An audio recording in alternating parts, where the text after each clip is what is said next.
Gente, bom dia, bem-vindos ao nosso Dose Diária de hoje, como vocês estão por aí, tudo bem? Bom, hoje eu queria tentar continuar o tema da empatia. Eu falei disso ontem, sobre identificação e empatia, foi um vídeo confuso ontem, que acho que tem coisas legais lá até, mas tipo, muita coisa misturada, e a coisa da antropologia junto e tal, enfim, muitas coisas, mas aí hoje eu queria ficar um pouquinho mais de tempo assim, pensando sobre o que é empatia, se é possível entender esse negócio, como é que ela funciona, e se é possível produzir empatia nesse sentido, produzir mais conexão com o outro. Não sei se a gente vai usar a palavra empatia exatamente, né? Essa ideia de se colocar no lugar do outro, mas a ideia de produzir mais conexão com alguém que é diferente da gente. É possível construir essas pontes, assim, construir essas conexões? Como é que elas acontecem? Aí tem muitos caminhos para pensar sobre isso, eu acho. Começando assim pela neurociência e tal, e passando por outros lugares, mas, bom, que a gente pode fazer? Tipo, para melhorar o mundo nesse sentido, né? Porque a empatia parece no sentido de a conexão com o outro, a percepção do outro, a conexão do outro, o entendimento de que o outro é um sujeito, é uma pessoa, é uma coisa lá que existe tanto quanto você, parece ser um caminho meio que ou a gente faz isso ou não tem jeito. Então, não só dizer você tem que ter empatia, você tem que ser empático, mas como é que a gente faz esse processo? Então vamos lá, tentar pensar sobre isso. Vamos lá?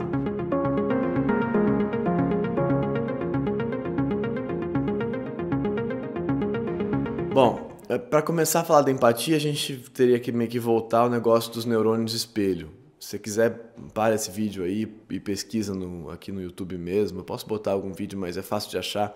Neurônio espelho. Neurônio espelho. Se você não sabe o que é e tal. Uma história assim, é um neurônio que fica num pedaço da nossa cabeça, que ele é ativado quando a gente vê alguém fazendo um gesto na nossa frente, assim. Então, tem a história da descoberta do neurônio espelho, que é engraçado e tal, que assim, você achava que tinha uma coisa motora acontecendo, quando o macaco lá pegando, comendo a banana, mas aí o macaco viu a pessoa comendo o sorvete, aí e tal, aí ativou do mesmo jeito. E tem várias histórias do neurônio espelho e tal, como é que ele funciona. Mas, essencialmente, ele é uma coisa que ativa na gente quando a gente vê alguém fazendo um tipo de ação, assim, né? Então, é isso que explica, por exemplo, por que a gente se contrai quando a gente vê alguém dando uma topada com o dedão, assim, sabe? Ou por que a gente pode sentir fome quando a gente vê alguém comendo. Essa primeira espécie de espelhamento, que também tem a ver com por que a criança ri quando que vai caminhando, né? A criança ri, o bebê ri quando alguém ri para ele. Esse processo de imitação que as criancinhas pequenas fazem, também vem daí um pouco. E aí vão se desenvolvendo. Mas o neurônio espelho é um pouco uma base para esse tipo de conexão. Mas aí tá, essa é uma parte da história que tem que se conectar com toda a outra parte da história. Aí pensando no Freud, ele entende, pensando nessa primeira infância, ele entende que a gente vai produzindo relações com fora, dentro, fora, o que está fora da gente, ou seja, os objetos, relações de repelir ou de botar para dentro. Então, o que parece bom, o que parece que vai dar prazer pra gente, princípio do prazer, prazer, desprazer, prazer, desprazer, né? O que parece que vai ser bacana pra gente, a gente bota pra dentro, a gente introjeta e a gente passa a identificar como sendo nosso, como sendo eu, né? Então, e o que é ruim, a gente empurra, põe pra fora e passa a identificar como sendo estrangeiro, como sendo outro, como sendo uma outra coisa. Então, ruim fora, bom dentro, né?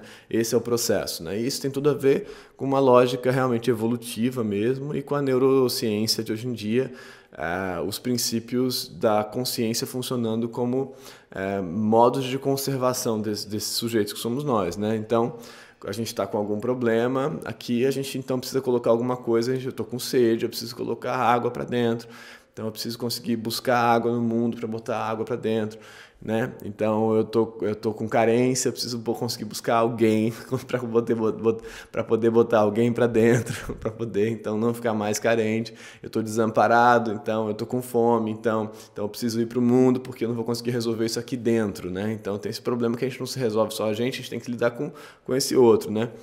Ao mesmo tempo, tem sistemas que são, tá aí pensando na neurociência, do medo, da ameaça. Então, que o fora gera ameaça, né? Então, o fora gera o desprazer. Então, o que está fora pode gerar prazer e pode gerar desprazer. Isso tem uma conexão aí entre o Freud e a neurociência, né? que tem conexões, muitas conexões possíveis. Bom, até porque o Freud era neurologista. Mas, enfim, lá atrás, né, quando a neurociência não existia ainda do jeito como a gente entende, com as ferramentas que existem hoje em dia. Mas então, enfim, a gente então vai fazer, basicamente, sendo tosco, 2 procedimentos de relação com fora, com o que está fora da gente. Ou fora pode ser bom pra gente, ou ele pode ser ruim pra gente. Ele pode ser neutro também, a gente não percebeu fora, como já falei nas coisas da autoescrita. Mas então a gente vai proceder dessa maneira. Então a gente vai colocar para dentro o que é bacana e empurrar para fora o que é ruim. E a empatia é um dos modelos para fazer isso, me parece, assim, né? Então você se conecta com aquela coisa ali, então, e aí você pode achar que aquela coisa é boa para você, que ela não é ameaçadora. Então o que produz empatia nesse sentido é o que não produz ameaça, né? Então você vê ali aquele outro sujeito fazendo aquela coisa, você está empático com ele, você faz esse espelhamento primeiro com ele, neurônio espelho, e você está empático com ele, então porque ele pode ser bacana para você, ele pode te gerar acolhimento, por exemplo, você pode acolher ele pode te acolher, e ele não te ameaça. Então você fez essa diferenciação, tá? Esse sujeito aí, essa coisa aí, esse outro, esse objeto aí não causou para mim ameaça, ele me causa uma coisa que pode ser boa, que pode resolver alguma coisa em mim, né? Então a empatia, esse neurônio espelho, seria um canal de conexão para resolver um desses problemas, que tem a ver, por exemplo, com a ideia de cuidado, de cuidar do outro, né? Que é um dos sistemas, dos instintos básicos afetivos que eu já falei aqui, que a gente tem. Um desses é o do cuidado. Um deles é o do cuidar do outro, né? Que eu já falei dos afetos básicos, um deles é do cuidar do outro. Então, esse seria um bom mecanismo para isso, para você então querer cuidar do outro. Tanto é, por exemplo, que a gente tem aquela pesquisa clássica americana, assim e tal, de que filhotes produzem mais empatia do que adultos. E de que cachorros produzem mais empatia do que adultos, né? Então, filhotes e cachorros produzem mais empatia na gente do que a história de adultos. Então, parece que você então está ligado, você está pensando em quem que está desamparado, em quem está desprotegido, cachorros e filhotes, adultos não. Então por isso que a gente tem menos empatia com narrativas trágicas ou terríveis de situações de sofrimento, de violência de adultos, porque adultos têm como se proteger. Crianças não têm, então a gente produz menos empatia. Isso é meio que tem lá a pesquisa, posso, se eu achar, botar aí também para vocês. Eu acho. É fácil de achar também. Empatia, filhotes, adultos, cachorros. No Google você vai achar. Mas então você produz menos empatias por gente que não está desamparada, né? Por gente que não é desprotegido, que não é inábil para se proteger. Porque quando a gente vê um adulto que está numa situação ruim, a gente fala, mas ele podia ter dado um jeito, né? Ele podia ter arranjado um emprego, né? Ele podia ter, não precisava ter feito isso que ele fez para gerar isso que aconteceu com ele. Bom, uma criança não, uma criança perdida no meio da rua, você vai sentir empatia. Por conta dessa conexão que acontece, que começa no neurônio espelho e que pensa no desamparo e que pensa no sistema de conexão, de cuidado, desse tipo de instinto afetivo que a gente está falando, e uma série de coisas vão acontecer. Então a empatia vai se dar por uma série de coisas que estão já enfiadas na gente, né? Então aquela criança não gera ameaça, não é um problema, e ela conecta esse afeto específico que é o do cuidado, por exemplo. Bom, então, muitas coisas, né? E aí a gente vai tentando entender os modelos da empatia, e eles estão lá, meio que dá para entender, beleza. Mas a minha pergunta sempre como é que a gente consegue entender se é possível modificar esses sistemas de acordo com as nossas experiências na nossa vida, assim, né? Por exemplo, é possível pensar que a gente pode ser mais empático, nesse sentido de que a gente pode entender que o outro não nos ameaça, porque se a gente está falando de uma distinção entre o que ameaça e o que não ameaça, de que o outro não nos ameaça, de que o diferente não nos ameaça, ou de que o quase igual não nos ameaça, né? Então, para isso, a gente teria que fazer alguns processos, né? Que eu acho. O primeiro deles, muito, muito forte, entender que esse outro não é uma coisa estranha, terrível e tal e tal. Para isso, eu acho que tem uma coisa que vai parecer talvez contra-intuitiva assim, mas que se você reconhece mais sombras em você mesmo, se você reconhece mais zonas nubladas, estranhas em você e tal, é mais possível que você produza campos de espelhamento com esse outro que parece estranho para você, né?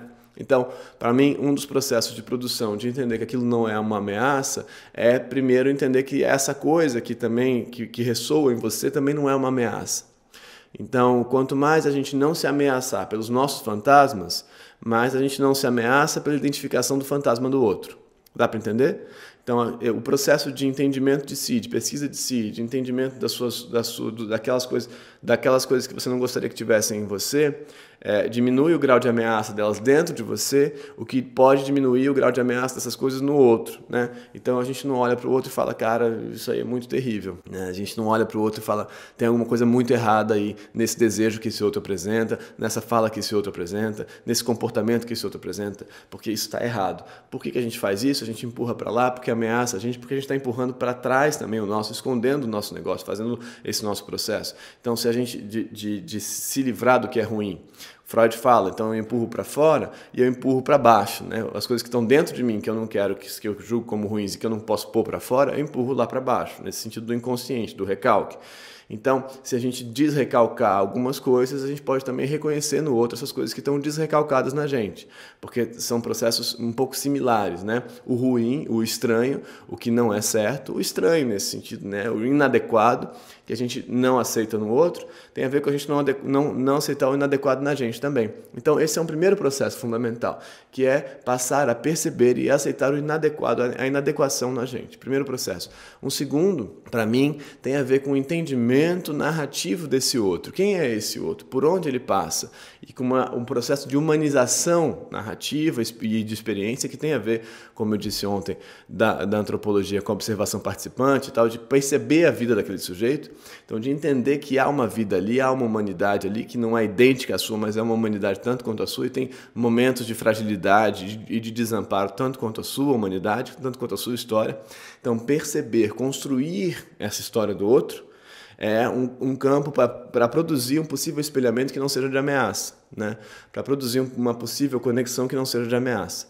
Então, esses dois processos para mim parecem ser fundamentais, assim, a gente então perceber o que há de ameaçador na gente, entender que não é tão ameaçador assim, só o fato da gente não ser perfeito e tal, e o fato de haver absurdos e haver estranhos dentro da gente, estranhos, estranhamentos, diferenciações, coisas que a gente não compreende muito bem, que não queria que existissem muito bem, viabiliza não experimentar a identificação dessa coisa no outro. Quando a gente percebe isso no outro, a gente identifica como uma ameaça, porque a gente está negando na gente. Então, se a gente parar de negar, talvez essa ameaça diminua no outro também, né? Diminua lá do lado de lá, do lado de fora. Então isso tem uma conexão para mim direta, assim. E a outra é entender os campos de fragilidade, de humanidade dessa outra narrativa que não é a sua. Mas para isso a gente precisa se colocar a ouvir essa outra narrativa, a perceber essa outra narrativa, a olhar essa outra narrativa. Então, resumindo, para tentar aumentar os campos de empatia, a gente teria que fazer o quê? Se ouvir e ouvir o outro. Né? Resumão da ópera: se ouvir, se perceber e não negar o que tem em você, não empurrar, não recalcar, não guardar. Se ouvir, se perceber e ouvir o outro, né? Perceber o outro e tal. E aí esses campos deixam de ser tão ameaçadores e a gente pode criar talvez campos mais empáticos. Talvez não exatamente de se colocar no lugar do outro, exatamente, né? Como o neurônio espelho, que você faz o gesto, que você boceja junto, que você faz o troço, não exatamente assim, puro assim, mas que é um processo de construção. Então, me parece que a empatia tem esses caminhos e tem essas possibilidades de outros caminhos de construção, né? de abertura, de cultivo, né? Desse processo. E eu acho que talvez faça sentido pensar nisso. Muitas coisas. O que vocês acham? Digam aí, porque é um assunto, eu acho que é bastante interessante e ele abre muitas coisas pra gente aqui. Tá bom? Me fala. Gente, muito obrigado, muito obrigado. Se inscrevam no canal, curtam esse vídeo, compartilhem esse vídeo, mandem ele para alguém, talvez ele sirva para alguém de verdade. Comentem aí embaixo, leiam os comentários são muito legais, eu agradeço muito os comentários sempre, muito obrigado. Me mandem perguntas aí por baixo, nos comentários mesmo, é mais fácil, porque o meu direct está muito confuso hoje em dia, então é mais fácil aí. Se não tiver jeito, manda por lá. Se tiver que ficar privado, manda por lá. Mas assim a gente vai seguindo, tá bom? Muito obrigado, até amanhã. Amanhã a gente continua com mais